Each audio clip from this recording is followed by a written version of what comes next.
Good afternoon. Got a video coming up where I'm going to sandwich all these grinding discs together and try to do a blade sharpening instead of a straight cut sharpness. I wanted to do like a serrated, where I'm using a 4-inch and 4.5 4-inch. I'm going to chuck that up in the lathe and see what the difference is if I sharpen the blades that way. If it works, that'll be great, because I could use less blade tip speed, less fuel, and get a better first pass cut. Maybe not have to cross up so much, and that'll save energy and fuel. Today's video, I am thankful for one of my commenters that we went back and forth a little bit, and I kind of pushed him a little bit to see, you know, what he might have felt that I was being contentious, but in actuality I was trying to get feedback and see where I'm missing out on my messaging on the my goals as far as mowing the grass taller and having so as I went through the course of the day at each lawn, I stopped and I talked about a few things and the sacrifices I made to push back on his allegation that I was cheating by mowing it tall, that I was cheating the customer somehow. So I'll show you a few lawns today, and then in totality, I covered a few things: drought tolerance, moisture retention, accretion, erosion, carbon sequestration, oxygen generation, radiation absorption, allergen reductions, and a few of the lawns I described how I've made sacrifices to mow it properly, and costs that it incurred to me. So hopefully you'll stick through it, and this will probably be the last time for a long time I address these issues, because I understand that a lot of people don't feel the same way about it. But with his feedback, I felt like I needed to put out more of the information within one video. Good morning. I just finishing up this lawn. This one has come a long ways. I mow it on about 5 inches, and it's just filled in so much, and it's unbelievable. But that's what happens, you know, if you give the moisture retentive plants the environment that they prefer, which is a lawn that can hold moisture, because it's not just a characteristic, it's a requirement. Then the moisture retentive plants can then fill in and crowd out the weeds. Now, it still hasn't gotten rid of all the weeds, but this lawn now is to the point where it pretty much self-fertilizes and self-waters to some degree, in that it doesn't require, and it never has had, since I started it, had artificial irrigation or artificial fertilizers.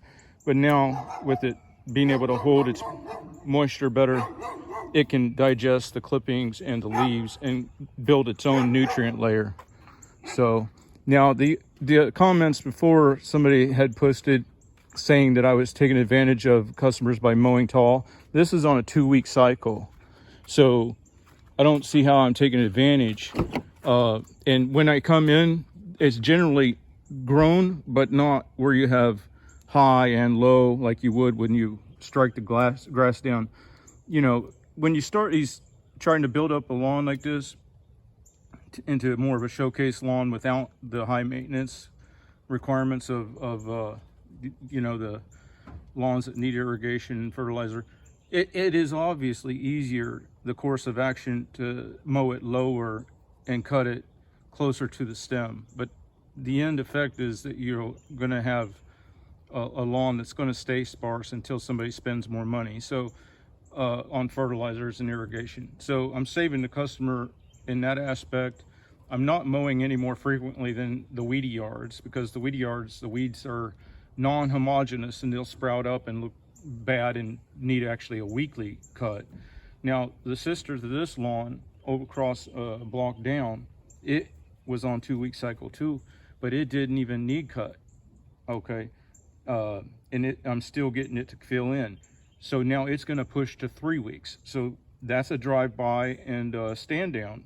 I'm not charging for that. So how am I screwing the customer over?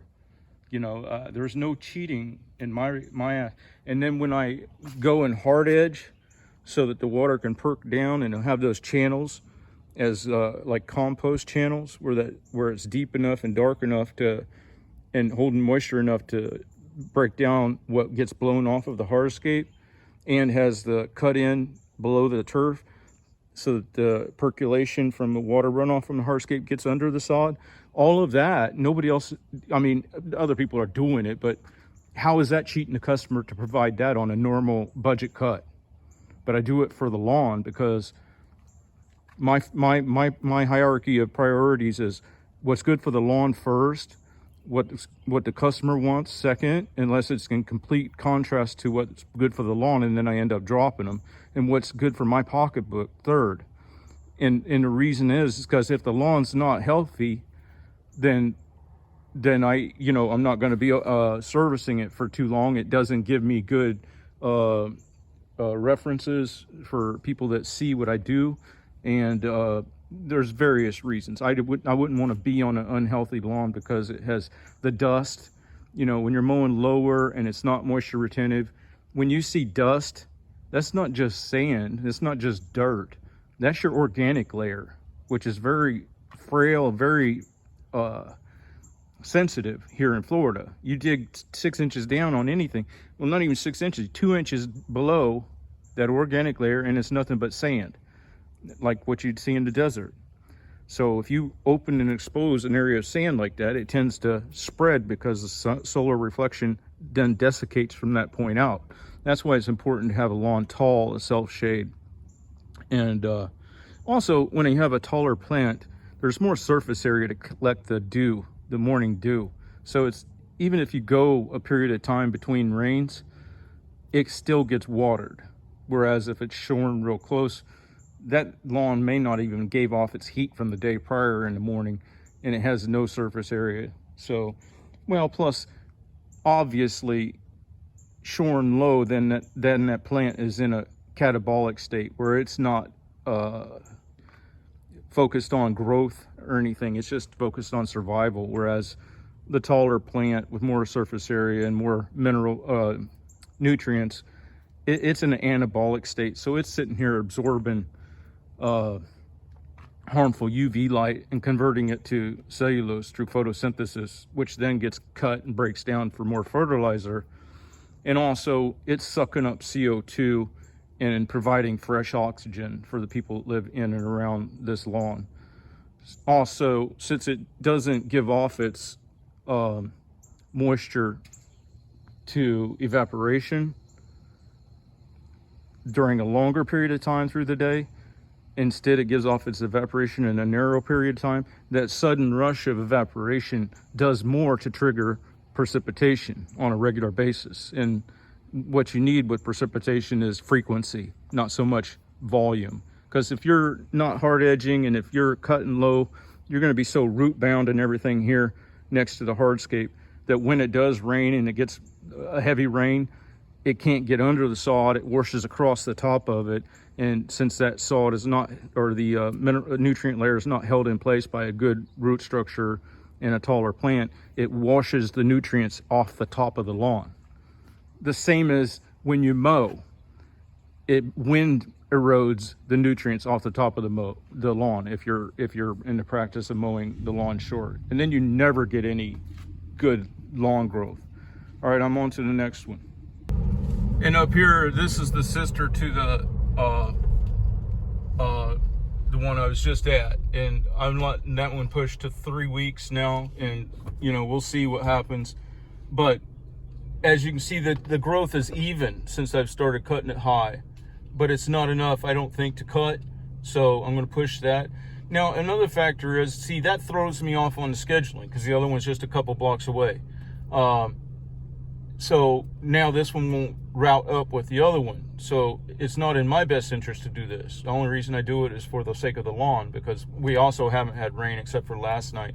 And to even put traffic on the lawn that's in drought is not a good idea. I mean, it's not good for the lawn. And any unnecessary traffic, if it can go till the next week for mowing, is not good for the lawn. So, and also when you're bringing up a lawn like this, it's basically junk to a better scenario. 99% of the time, you're going to have to do a pass laterally and then longitudinally, where you're crossing up. You're mowing it twice each time you're there. So how in the world can somebody sit there and say that I'm cheating the customer with these tall cuts? You know, as you're cutting higher off the stem of the lawn, there's no way. Well, I don't say there's no way. I'm looking at some differences in the way I sharpen my blades and everything, and changing the distance from baffle to the edge blade edge. But you're generally not going to be able to, with sparse lawn that you're trying to encourage for density, you're not generally going to be able to get a good cut the first pass. So you're having to mow it twice per. I don't see where in the world anybody that's watched any of my videos would think that I'm cheating anybody. I mean, there's absolutely no way. It's costing me a fortune to do it right. All right, I'm going to get on to the next one. And on the lawns, the reason I think that it's important is because I think it would be better to save our water for food crop production and drinking than to make lawns green. And I think it'd be better to not put on fertilizers, because they can wash off and cause the algae blooms that kill out global food supplies and things like that. I know that the fertilizers are natural.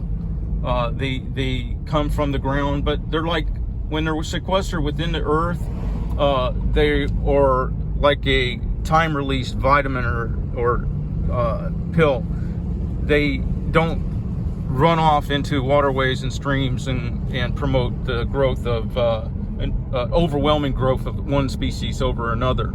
So, and then additionally, if the nutrient or the water retentive plants crowd out the weeds instead of using a herbicide, then that helps too, because apparently the herbicides running into the waterways are doing nothing to inhibit algae growth. But it makes me think that the converse may be happening, that it is killing out the plants that are in competition with the algae and therefore promoting algae growth. It's the only thing I can think of when you think about it as a 2 + 2 = 4 type thing. Two things on this lawn. One, it's got sycamore and it's got a magnolia, two of the messiest trees around. So what you got to do is, point one is you got to blow out the beds and get that out where you can mulch it up. Two, you got to avoid the temptation to mow it lower to chop up the leaves, because no amount of chopping up will compensate for the fact that if you leave it taller, then the extra moisture can break down the leaves that do get chopped up, and then it becomes nutrients for the lawn. If it's shorn low, then these leaves will float around this lawn and they won't get velcroed down. They'll float onto the neighbor's lawn and they'll be there for the rest of eternity, because without moisture, they will never decompose. And when any good bachelor knows the trick about moisture. You leave food in a pan in your sink dry, it just dries out. You leave the same pan in the sink but add water, and the next thing you know, you got maggots. So it's all about what happens in the organic process. The wet pan, it accentuates the organic process of breeding new life. The dry pan, it just desiccates, and then you got hard food particles to scrub off down the line. So moisture is the conduit for all things in the process of generating a lawn that has its own little what do you call it, ecosystem. All right, I'm going to get onto it. Another thing that the hard edging does is it gives a place when you blow back in for new seed to be planted, and then that loose soil that blows in on top of it, that combined with the extra moisture and shade in that channel promotes new lawn growth from the edge in. Another problem that you have, see how this guy, he mows his at nothing, and that's the result. It's just sand patches, you know what I'm saying? But if you ever had a circumstance where a hill and a lake were proximate to each other, and you observed over time the end result, you'd notice that the hill would get shorter, lake would get shallower. And the problem with that is that when you homogenize the topography of terrain like that, features like that, the heel no longer sticks up and is a finger telling the clouds, hey, rain here, and I'll use gravity to disperse that water to the people. There's no delta in temperature between the cool high peaks and the warm valleys that triggers convection and wind and airflow, so that it doesn't circulate the clouds. And then you also, your lakes and water streams get shallower, and the problem with homogenizing the depth of a lake or something is, once again, you don't have the delta of the cool deep regions versus the warm shallows. You don't get circulation, and the water becomes stagnant and doesn't promote food and, you know, fish and wildlife, and then it loses its oxygen and everything. But another issue comes in that well, we can offset that and get the opposite. We can have a scenario where we don't even have enough room to stack up all the nutrient-rich soil. If we would mow in a better manner, where there's enough moisture still in the lawn to promote photosynthesis, and the lawn is still in anabolic mode, where it can convert nutrients and stuff from the sun into actual material. And that process is called accretion. That's the opposite of erosion. It's where you have the buildup of soil from the photosynthesis and then the stacking up of those nutrients. And could you imagine if we had the opposite problem, where instead of all of our shores and stuff and cities next to the ocean going underwater, and the ocean warming up and getting algae blooms and everything, instead we still had deep oceans and tall hills and taller land masses, because we had so much nutrient-rich soil to stack up because of the accretion process.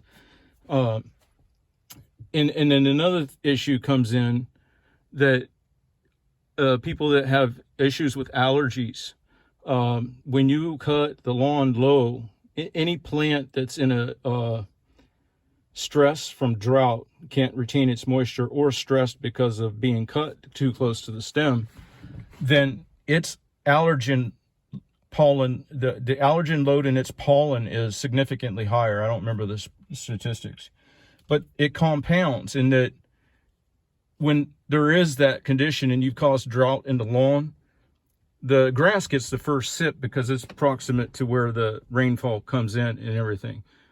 What you end up doing is you end up causing a compounded problem, where now the trees, they're not getting as much moisture because it's not making it down to their roots, which are deeper, and that's why they're getting second sip. And then the trees exhibit more allergen load in their pollen too.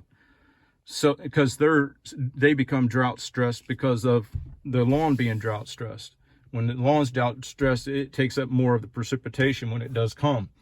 So all of these factors are the reasons why I take the extra time and cross up my cuts and, you know, and mow it higher and everything. And I know one person ain't going to make that much difference, but maybe my message will get out there.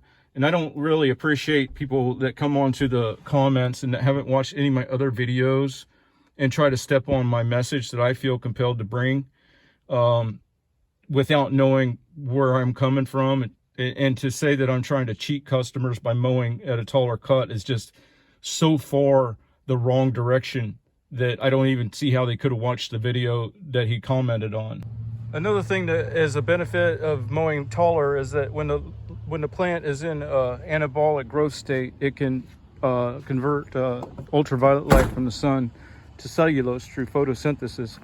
And then when that's new cellulose growth is clipped and then it digests, it adds to it's more biomass to digest and contribute to the fossil fuel for future energy source.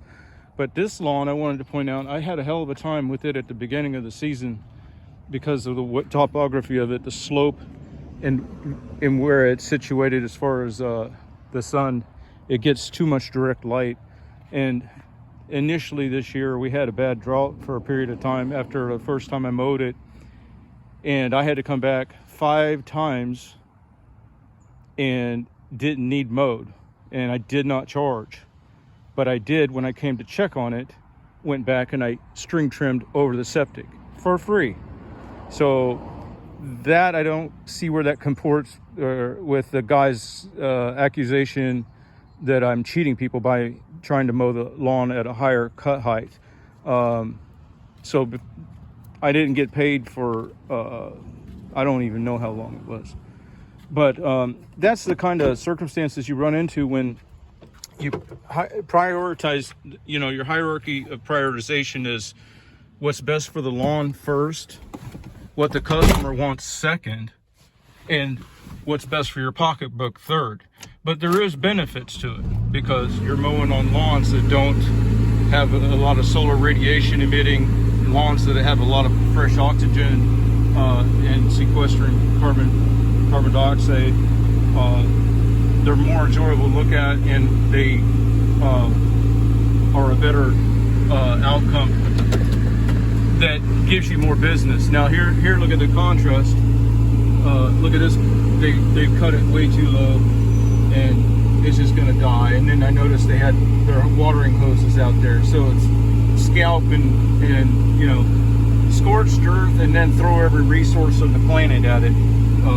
That's water that, instead of greening that lawn back up after a horrific cut like that, look at no edging. Instead of using water that could be used for food production, they want to just have this mentality of, oh, I can't get my socks wet in the morning with the dew. The dew is free watering. I don't get it. So your socks being dry is more important than people starving to death because there's no water to water our crops. All right, I'm on to the next one.